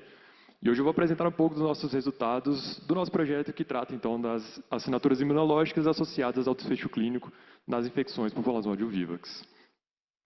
Bom, como já foi discutido aqui um pouco, as infecções assintomáticas por Plasmodium vivax representam um grande desafio para o controle e eliminação da doença aqui, né, em regiões endêmicas aqui no Brasil e no mundo, uma vez que esses indivíduos eles são caracterizados por apresentarem uma parasitemia submicroscópica, que na grande maioria das vezes é indetectável por exames convencionais de microscopia. Eles apresentam uma infecção persistente e oscilante no sangue periférico durante diversas semanas, e durante todo esse período eles apresentam a capacidade de transmitir o parasito para o mosquito vetor, atuando então como reservatórios parasitários, sendo um importante elo na manutenção da transmissão entre o homem e o mosquito e contribuindo para a manutenção da endemicidade da doença. Além disso, já foi descrito que as infecções assintomáticas eles apresentam uma prevalência de 4 a 5 vezes maiores que as infecções sintomáticas, sendo que episódios de infecções recorrentes podem contribuir para essas infecções clinicamente silenciosas. Também é sabido que, nos casos de infecções agudas por Plasmodium vivax, a resposta imunicelular ela envolve uma complexa interação e ativação de células TCD4 e CD8, que vão atuar aí de diferentes formas para controlar a infecção, sendo elas ativando células da imunidade inata, promovendo a resposta imunomoral e eliminando reticulócitos infectados. Apesar disso, para os casos de infecções assintomáticas, esses mecanismos imunológicos ainda não são totalmente compreendidos. Nesse sentido, nosso grupo de pesquisa realizou a coleta de amostras de PBMC de indivíduos infectados por Plasmodium vivax, assintomáticos e sintomáticos, residentes no município de Candeias de Amari, uma área endêmica para malária por Plasmodium vivax, onde os sintomáticos foram pacientes do CEPEM de Rondônia e os assintomáticos foram localizados por uma amostragem de busca ativa em domicílio. Eles são negativos para a gota espessa, porém tiveram parasitemia confirmada por exame de PCR em tempo real, e eles não apresentam o conjunto clássico de sintomas, e por esse motivo eles não procuram ativamente por unidades de saúde para tratamento. E também coletamos amostras de indivíduos não infectados para serem o nosso grupo de controle. Após isso, nós fizemos então a caracterização e a avaliação do linfócitos T desses indivíduos, utilizando um painel multiparamétrico de citometria de fluxo, compreendendo 27 marcadores. Para análise dos dados de citometria de fluxo, nós utilizamos duas abordagens. Primeiro, uma abordagem não supervisionada, utilizando um algoritmo chamado de FlowSum, onde o algoritmo ele agrupa os meus eventos, classificando ele em 50 populações ou 50 metaclusters, baseando-se na expressão dos marcadores do nosso painel. E em seguida nós fizemos a classificação manual, baseando-se na expressão já descrita na literatura para as populações celulares. E a partir disso nós conseguimos avaliar então populações de linfócitos TCD8 e CD4, bem como suas subpopulações de memória e ativação. Nós observamos então, para os indivíduos infectados, sejam eles sintomáticos e assintomáticos, utilizando a estratégia não supervisionada, que eles apresentam duas populações que foram classificadas como células CD4 de memória central, que expressam marcadores de ativação e coestimulação, estando aumentada nesses grupos de indivíduos infectados. Já na estratégia manual, nós percebemos que as células TFH com um perfil de memória central, ou seja, expressando CCR7, também estão aumentadas nesses indivíduos. Em relação aos indivíduos sintomáticos de maneira exclusiva, nós observamos na estratégia não supervisionada que eles apresentam uma população classificada em células CD8 de memória efetora, que está aumentada, e também uma população de células classificadas como TFH, com um perfil mais efetor, não expressando CCR7, e ambas as populações expressando muitas moléculas de ativação, inclusive PD1, que é uma molécula marcadora de exaustão. E corroborando com esses achados, na estratégia manual, nós observamos que os sintomáticos eles apresentam maiores frequências de células TFH totais, e também de células TFH com perfil efetor. Além disso, dentro da população CD8 total, a dupla expressão de CD38 e HLA, indicando células ativadas, também está aumentada nesse grupo sintomático. Em relação aos indivíduos assintomáticos, comparando eles aos indivíduos não infectados, nós observamos na estratégia não supervisionada que eles apresentam um metacluster de célula CD4 de memória efetora ativada e expressando o marcador relacionado à manutenção da resposta imune, aumentado em relação ao grupo não infectado. E nas duas estratégias, tanto a não supervisionada quanto a supervisionada, nós vemos que eles têm uma redução na frequência de células CD8 naive. E comparando os indivíduos assintomáticos com os sintomáticos, nós observamos na estratégia não supervisionada que eles apresentam 4 populações celulares que foram classificadas como células CD8 efetoras, terminalmente diferenciadas, que estão aumentadas nesse grupo em relação aos sintomáticos, e são populações que elas expressam marcadores de ativação, mas também expressam CD57, um indicativo de diferenciação terminal, e moléculas relacionadas à citotoxicidade, como CD16, CD158B e CD244. Então, com esses achados, nós observamos que os indivíduos assintomáticos eles têm uma redução de células TCD8 naive e um aumento de uma população CD4 efetora de memória ativada e populações de CD8 efetores terminalmente diferenciados também aumentada, demonstrando, então, uma diferenciação e uma ativação contínua dessas células com um maior potencial efetor citotóxico. Enquanto os sintomáticos, eles apresentam uma frequência aumentada de células CD8 de memória efetora e TFH altamente ativadas, condizente com um microambiente ali de alto estímulo antigênico. Como perspectivas, nós pretendemos fazer análises integrativas, combinando dados imunológicos com os dados clínicos para melhor entender esse desfecho clínico nos dois grupos. Por fim, eu gostaria de agradecer a todos os colaboradores da Fiocruz e também da CPEM de Rondônia, às instituições de fomento, aos organizadores aqui do evento pelo convite e a oportunidade de apresentar os nossos resultados aqui hoje, a todos aqui presentes pela atenção, e caso alguém se interesse pelos nossos resultados, queira conversar e se aprofundar um pouco mais, pode me procurar ali no meu pôster ou durante o evento, vai ser um prazer conversar com vocês. Obrigado.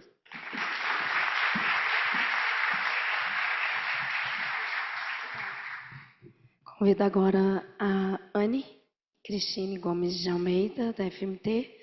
Bactérias intestinais são associadas à resposta inflamatória e metabolismo do hospedeiro na malária vivax.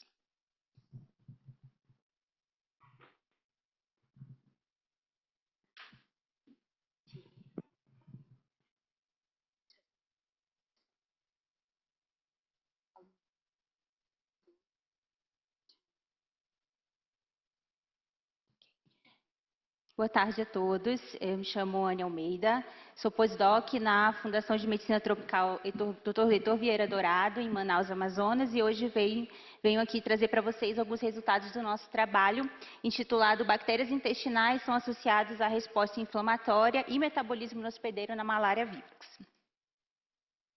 Então, a microbiota intestinal, ela vem sendo associada a alterações metabólicas e imunológicas na malária em modelos murinos e em alguns estudos com plasmódio falcíparo. Então, desde proteção à infecção malárica até uma desbiose durante a infecção malárica nesses camundongos. E estudos mais recentes têm demonstrado que crianças de Mali, elas demonstram, alguns gêneros estão envolvidos numa maior suscetibilidade à malária grave por plasmódio falcíparo e a uma malária febril nessas crianças na infecção por plasmódio falcíparo. E aí, diante disso, a gente hipotetizou que essas alterações poderiam ocorrer também tanto no metabolismo quanto na resposta inflamatória do hospedeiro durante a infecção por plasmodium vivax. Então, para verificar a nossa hipótese, a gente conduziu uma coorte na Fundação de Medicina Tropical, na cidade de Manaus, Amazonas, e onde nós coletamos amostras de fezes e amostras de sangue total no D1, ou seja, na fase de malária aguda, e no D28, pós-tratamento, de pacientes diagnosticados com malária vivax.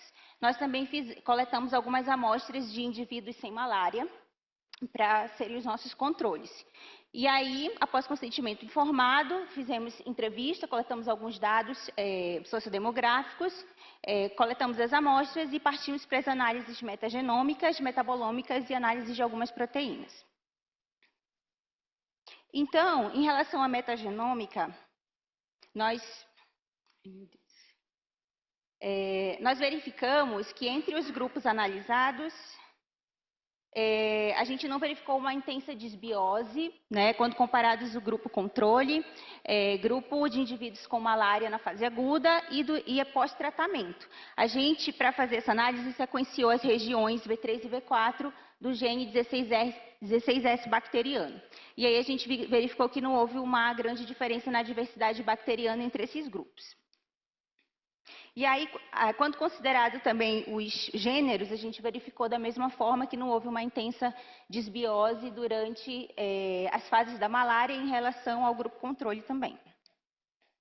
Fizemos uma análise de alfa e beta diversidade, que também corroborou com as outras análises, mostrando que não houve alterações nas comunidades bacterianas de forma global durante as fases da malária e no grupo controle.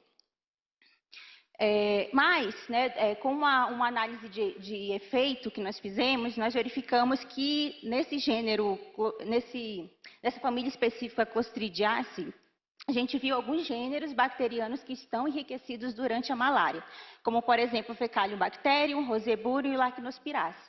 Então, possivelmente, esses gêneros estariam associados ali a uma modulação imunológica ou metabolismo do hospedeiro.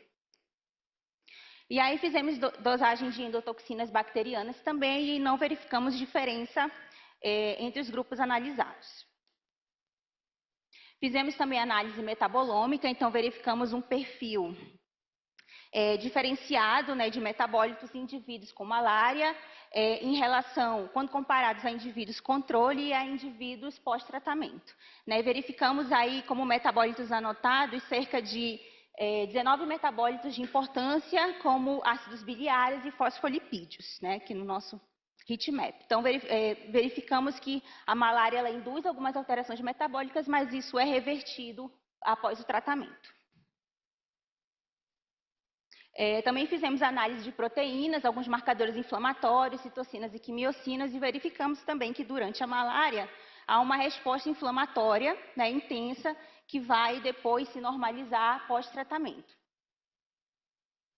E aí, buscando analisar de forma integrativa esses dados, a gente verificou que a parasitemia desses indivíduos ela está fortemente correlacionada a alguns gêneros bacterianos que nós encontramos, e a alguns ácidos biliares e a diversas citocinas. Então, possivelmente, né, todos esses fatores estão associados ali a uma intensa alteração no metabolismo e resposta inflamatória durante a malária. Então, as nossas conclusões, né, a gente viu que essa família específica, né, Clostridiaceae, alguns gêneros estão mais enriquecidos durante a malária, mas que globalmente não houve diferença entre as comunidades bacterianas nos grupos analisados. Vimos que a resposta inflamatória durante a malária ela se mostrou mais intensa. E vimos também que alguns metabólitos estão alterados, né, como os ácidos biliares, e que podem ser importantes moduladores da resposta imune durante a infecção malárica. Quero agradecer, então, a todos os autores, né, coautores desse trabalho, as agências de fomento, a Fundação de Medicina Tropical, o UFG, USP, UEA, as agências de fomento do Instituto Serra Pilheiro, CNPq, em especial os meus supervisores, o Dr. Luiz Gustavo Gardinassi e a doutora Gisele Mello, e a todos que contribuíram de alguma forma para o trabalho. Obrigada pela atenção de vocês.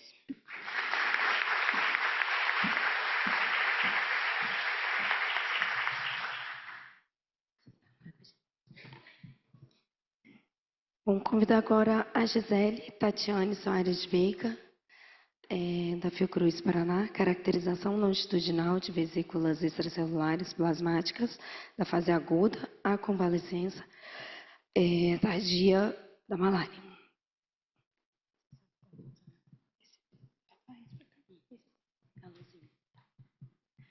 Boa tarde a todos, meu nome é Gisele, eu sou aluna de doutorado do Programa de Pós-Graduação em Biociências e Biotecnologia da Fiocruz Paraná, sob orientação da doutora Letusa Albschit. E hoje eu vou apresentar uma parte do meu projeto, onde nós buscamos caracterizar vesículas extracelulares de pacientes infectados com Plasmodium vivax e alguns dias após o tratamento.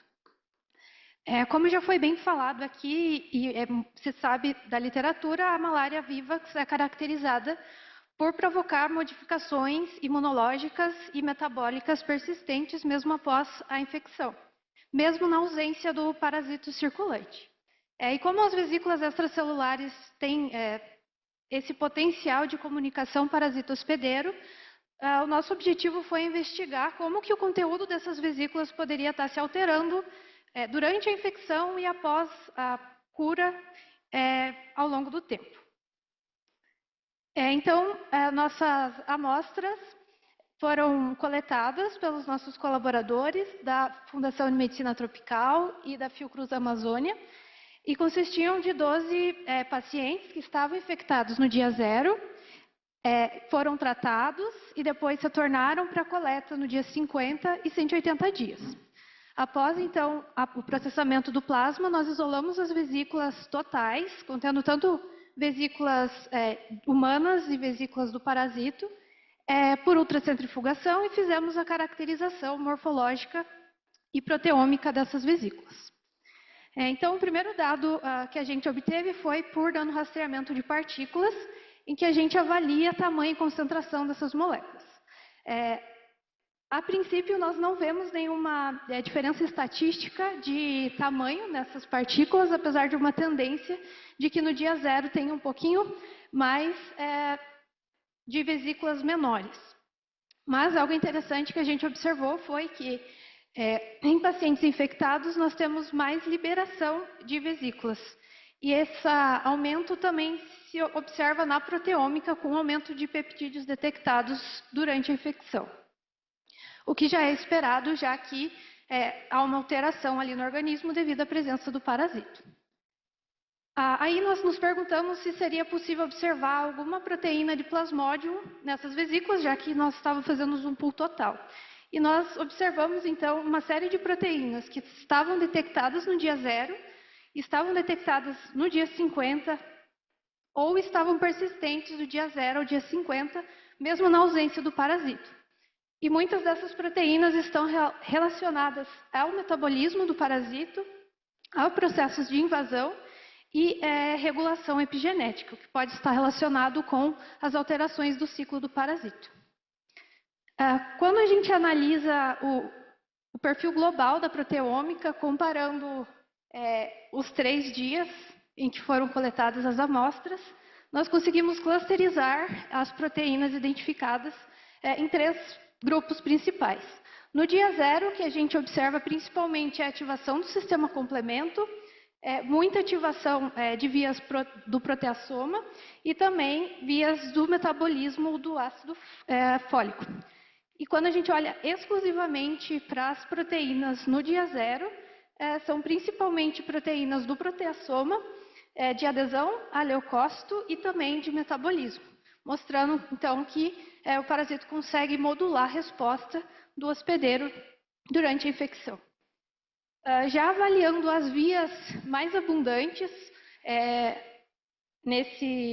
que são diferencialmente abundantes, no dia 0, então, nós corroboramos o dado anterior, mostrando que temos mais ativação do sistema complemento e da resposta humoral, enquanto que no dia 180 nós temos mais uma resposta voltada à homeostase, mostrando então que tem uma normalização ali da infecção após esse período. Algo bastante curioso que nós observamos nessas amostras foi que durante o dia 0 as proteínas menos abundantes, a principal localização delas é localizada na medula óssea. E alguns trabalhos já sugerem que as vesículas podem ter um papel na modulação da eritropoiese durante a malária vivax. Então, o que nós pretendemos futuramente observar é se isso pode ter alguma relação em ensaios in vitro de diferenciação hematopoética. Então, como uma visão geral, o que a gente observa é que durante o dia 0 a gente tem uma maior inflamação e ao longo do tempo nós temos então uma modulação da resposta imune e posteriormente uma resolução, mostrando então que o conteúdo das vesículas reflete o estado imunológico do hospedeiro e podem estar modulando a resposta contra o parasito. Vale lembrar que, apesar de ser uma pesquisa básica, o objetivo geral, acho que de todos os nossos trabalhos, é tentar melhorar a qualidade de vida dessas populações. E nós só vamos conseguir fazer isso compreendendo como que se dá o processo de interação entre parasita e hospedeiro, e aí que surgem as vesículas extracelulares. Gostaria de agradecer, principalmente aos pacientes que cederam as amostras, aos nossos colaboradores, ao nosso grupo, à minha orientadora e a todos vocês pela atenção e ao evento pela oportunidade de apresentar meu trabalho. Muito obrigada.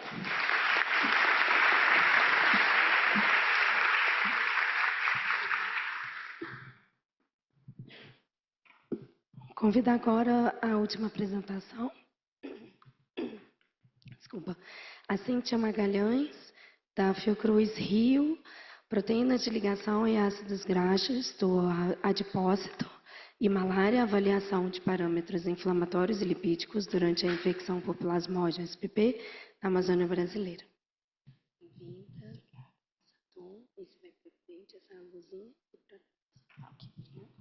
Boa tarde a todos, meu nome é Cíntia e hoje eu vou apresentar o trabalho intitulado Adipocyte Fatty Acid Binding Protein em Malária, avaliação de parâmetros inflamatórios e lipídicos durante a infecção por espécies de Plasmodium na Amazônia brasileira. A família das FABPs é uma família de proteínas que se ligam e carregam ácidos graxos de cadeia longa para diferentes sítios celulares. Atualmente é composta por 9 membros que estão espalhados por diferentes tecidos de órgãos e que possuem seus nomes de acordo com o local em que se encontram em maior quantidade. A família das FABPs anda bastante em voga, não somente pelas suas funções metabólicas, mas também pela sua participação em doenças metabólicas e inflamatórias.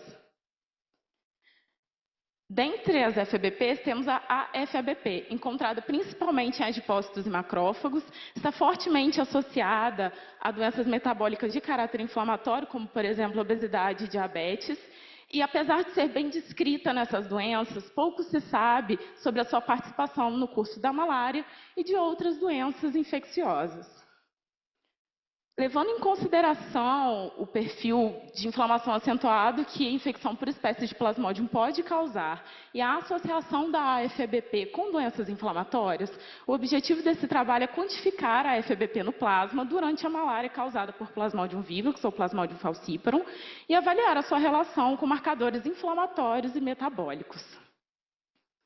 130 indivíduos foram selecionados para esse estudo. Desses 130, 114 pertencem à região endêmica para a malária no Brasil. E desses 114, 37 indivíduos estavam infectados com Plasmodium falciparum, 38 com Plasmodium vivax e 39 indivíduos foram chamados de coabitantes, que são aqueles indivíduos que residem na área endêmica, mas não estão infectados no momento da coleta de sangue. Além desses, também foram recrutados 16 indivíduos da cidade do Rio de Janeiro, região não endêmica para a malária, que compuseram o nosso grupo controle não endêmico. De forma a caracterizar o perfil lipídico da população, mensuramos colesterol e triglicérides. Para o colesterol, percebemos que o grupo PF apresentou os menores níveis em relação aos outros grupos e também diferenças significativas. Já para triglicérides, os níveis apresentaram-se muito parecidos entre grupos e sem diferenças significativas. De forma a avaliar o perfil inflamatório da nossa população, mensuramos a proteína C reativa, o marcador de inflamação, bem como citocinas de perfil TH1, TH2 e TH17. Para a CRP, observamos, como esperado, que está aumentado nos grupos infectados, com diferenças significativas em relação aos grupos não infectados. Uma pequena parcela da nossa população possuía plasma nos dias 0 e 30 pós-infecção. Então, resolvemos analisar o comportamento da CRP na fase aguda e convalescente da doença. E percebemos uma queda drástica, tanto para PV quanto para PF, desses níveis na fase convalescente. Já em relação às citocinas, percebemos que para IL-6, IL-17 e TNF-alfa, os níveis de citocinas se mostraram muito parecidos para os grupos endêmicos. E uma evidente diferença significativa dos grupos endêmicos para o grupo não endêmico. Já para IL-10, percebemos que os maiores níveis ficaram a cargo do grupo PV e apresentaram-se diferenças significativas de todos os grupos uns com os outros.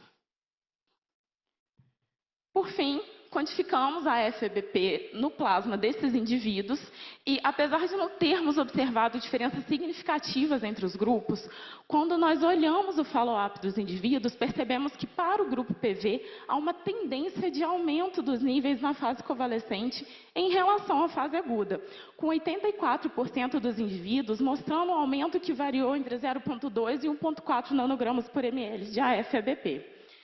Já para o grupo PF, o contrário foi observado, uma tendência de queda desses níveis na fase convalescente em relação à fase aguda, com 63% dos indivíduos mostrando uma queda desses níveis que variaram de 2,1 a 6,4 nanogramas por ml.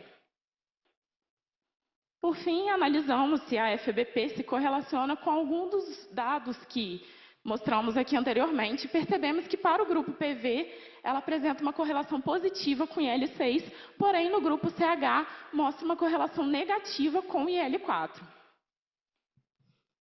Como conclusões preliminares, temos que o grupo PF apresentou níveis menores de colesterol e diferenças significativas em relação aos outros grupos, que apesar de não termos achado diferenças significativas para a AF/ABP, quando analisamos o follow-up dos indivíduos, percebemos uma tendência de aumento para o grupo infectado com Plasmodium vivax e uma tendência de queda para o grupo infectado com Plasmodium falciparum.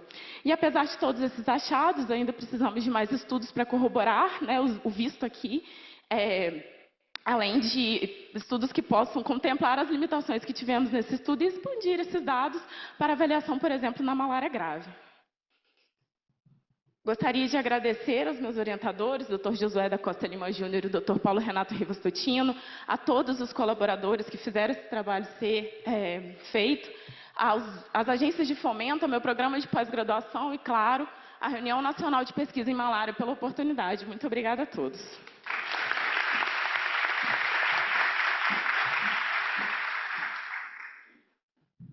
Parabéns a todos. Desculpa, gente. Parabéns. Bom, a gente infelizmente não vai poder abrir para perguntas por conta do cronograma. Só agradecer mais uma vez os apresentadores por atenderem o tempo regular e dar parabéns mais uma vez. Obrigada. Vamos então para o coffee break.